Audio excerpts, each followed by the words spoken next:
Hello again everyone, hope everyone's well.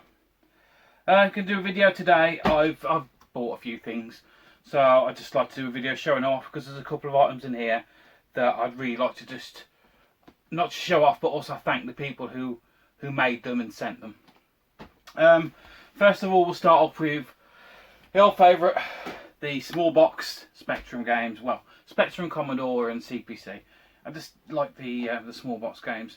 So again, I've got Turtles, and now I do actually have it for the Amstrad. So pop that on the shelf. What's the next one? Dan Dare 3, The Escape. I think I remember having this before. I can't remember playing it. I think it was actually a comic book as well, and I think people like the artwork on this.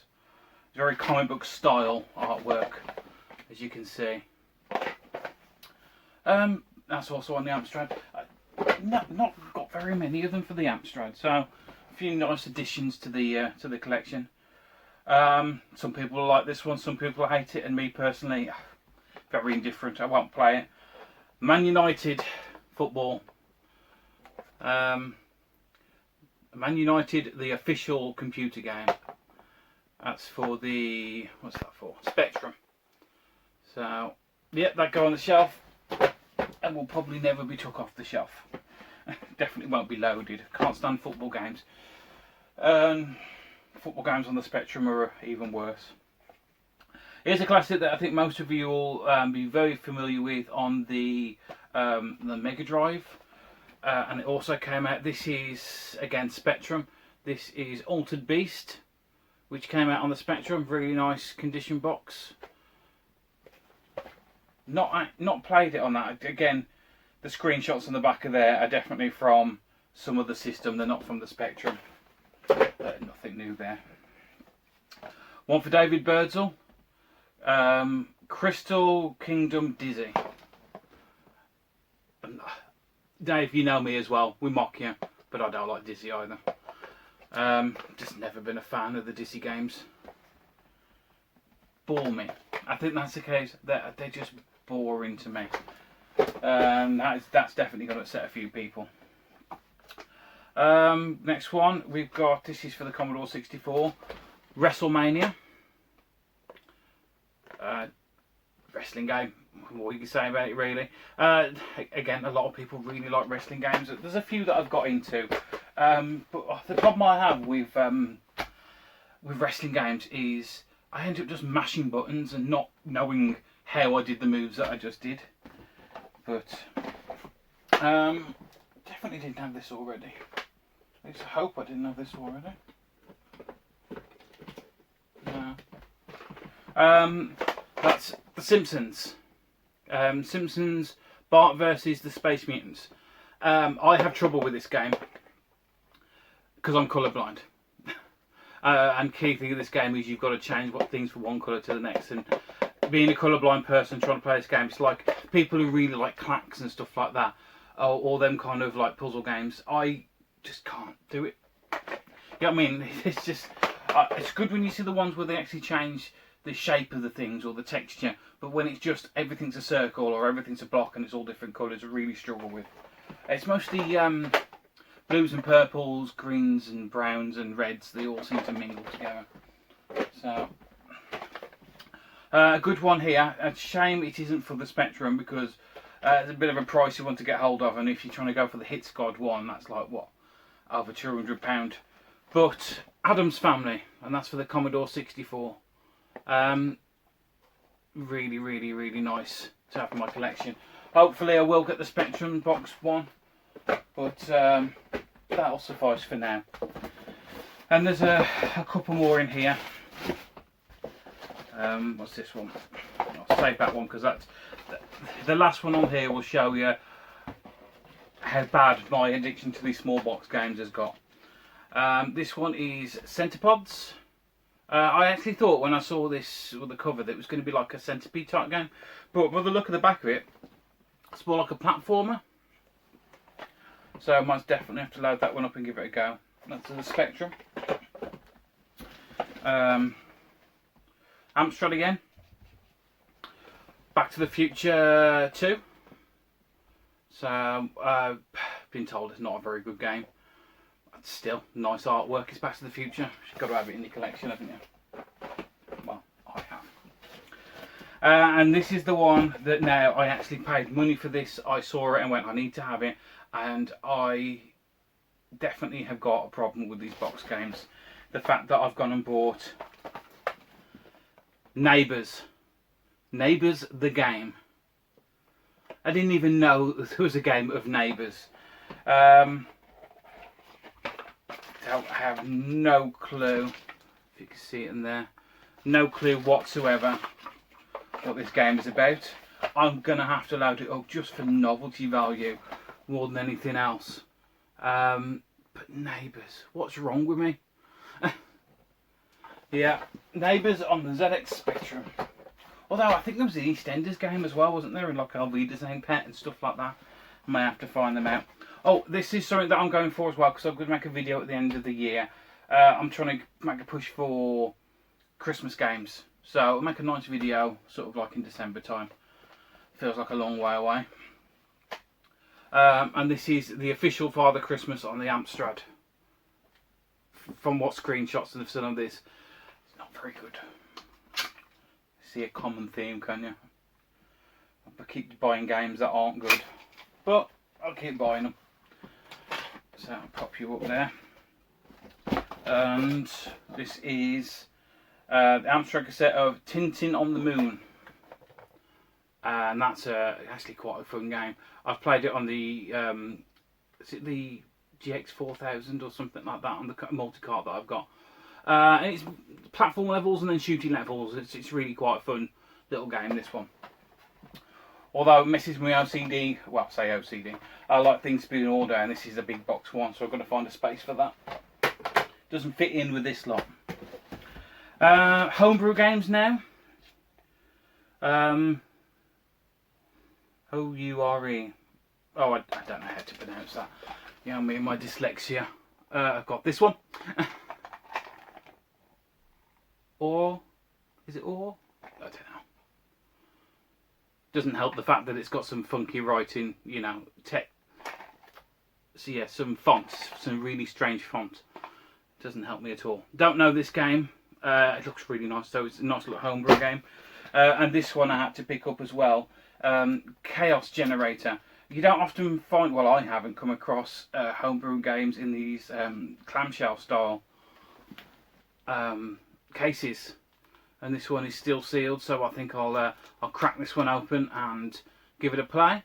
From what I can see on the back, it's kind of like a Pac-Man style game, but yeah, it's really, really nice. Zap 64 Annual 2020 Limited Edition. Means nothing to me, I'm still going to play it. So that's two more for the homebrew collection. Just pop that over there. Sorry, this here, there was a conversation that was on the random nerd chat. I just put a post up saying, now that the PlayStation 5 is coming out and the new Xbox is coming out, I'll be able to afford the generation now, like the PS4 or the Xbox One. And I was asking, which is the best system for racing games, because that's something I really enjoy. And then a friend of mine, who knows it's my birthday in a couple of days, took it upon himself to order me an Xbox One. Adam Bright, honestly, you're mad. You're absolutely mad. He sent me a text and said, can you send me your address? I've got a few just little bits and things left lying around from when he used to collect, and he'd like to send them to me. So then 10 minutes later I got a message back saying, just ordered you this. Absolutely blown away, man. I mean, I'm so grateful. I am absolutely grateful, but you didn't have to do that. You really didn't. Oscar's loving it as well because it's got racing, it's got Lego. You know, Oscar really likes his Lego. So, yeah.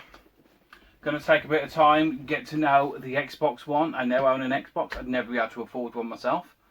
So, yeah. Mate, thank you so much. You're still mad. This here. Oh, I'm doing a video. Oh, okay. You okay? Yeah. That was Holly. She's a bit too shy to come and actually into the videos at the moment, but I'm sure at some point she will. She really loves Splatoon and other things like that. So, anyway, back to the video. The Random Nerd Chat group, I've been meeting quite a lot of really interesting people on there. There's chats, people talk about absolutely everything. And there's a guy in there called Chris Chapman who he really likes his art. He does a lot of painting and everything else. And he put a picture of this up and it blew me away. And then he said, oh, I was just doodling, I was going to paint over it. I said, don't paint over that. I mean, honestly, I've got a gap up here at the back. Hopefully, looking at that space now in this, I may have to do a little bit of moving around so I can fit it in. But he goes under the name of the Art Chapping. And it's, look at that. That's Castle Grayskull that he painted. How could you paint over that? It's absolutely amazing. I love it. So this, Chris is going to find a place on this wall. I'll fit it in somewhere. I really will. So yeah, mate, you're a talented artist. You really are. Looking forward to trying to get that up on the wall though. Right, I think I've got one more box here to go through.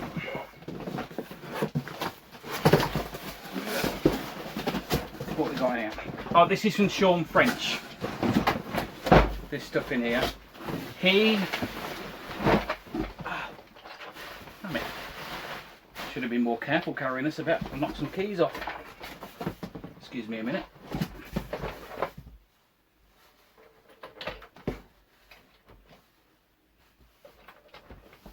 There. He had two Commodore 64s.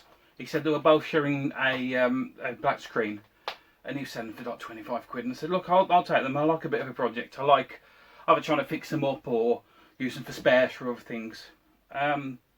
Managed to get one of them working really quite easily. So I managed to do this little project with one of them where I put, ignore this key. I lost one. I had the full set of the C64C keys, and now I've lost one when I come to put them on here. It's just typical.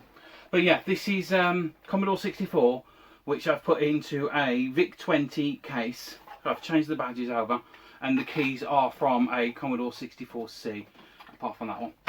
I just really like the look of this. I've got a couple of ones. I've got ones in like a black case, and obviously other ones. But really nice. It was a nice little project. I just fixed it all up. Still needs a bit of a clean and everything else, but it runs really well. I love having stuff that comes in broken or comes in parts and end up with like a really nice working system. So that's that. And it looks like it's put a couple of extra bits in here. I will be working on the other C64 as well. Fingers crossed I can get it working. It's showing a black screen. I've tested all the chips in it, but there don't seem to be any issue with the chips. So it's got to be somewhere. It's probably a RAM problem or something like that. It looks like Sean has sent some toys. I think these are for Oscar. I know, but he loves playing with his toys. Star Wars Rogue One. I'll have to give him that in a bit. And Halo keyring.